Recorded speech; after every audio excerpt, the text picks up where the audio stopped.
బాలకృష్ణయ్య పసితనంలోనే పరమాత్మ లక్షణాలను తల్లిదండ్రులకు తెలియజేశాడు. అటువంటి ఒక దివ్య దర్శనాన్ని పోతనగారు మనకు అందిస్తున్నారు.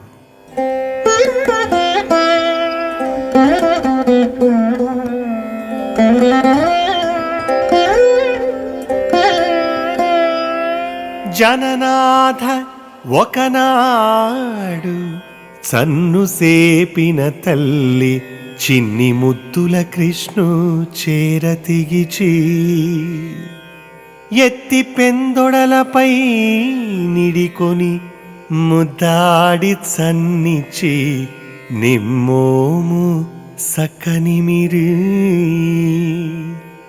అల్లని నగవుతో ఆవులించిన బాలు వదన గహ్వరమున వారి నిధులు దిశలు భూమియు వనద్వీప శైలంబులు ఏరులు గాలియునినుడు శశియు దహనుడు ఆకసంబు తారలు గ్రహములు అఖిలలోకములు చరాచరంబులైన భూతగణములన్నీయునుండుట చూచి కన్ను మోడ్చి చోద్యపడియే ఆ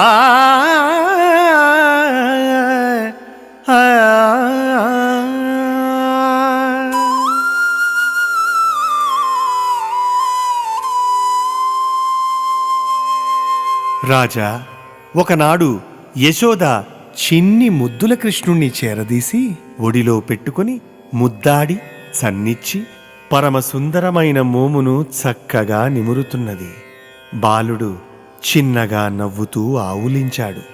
లక్కపిడత వంటి ఆ చిన్ని నోటితో యశోదమ్మకు సముద్రాలు, దిక్కులు, భూమి, అడవులు, ద్వీపాలు, కొండలు, నదులు, గాలి, సూర్యుడు, చంద్రుడు, అగ్ని, ఆకాశము, నక్షత్రాలు, గ్రహాలు, సర్వలోకాలు, చరములు అచరములు అయిన భూతగణాలు అన్నీ కదలాడుతున్న తీరు తోచింది.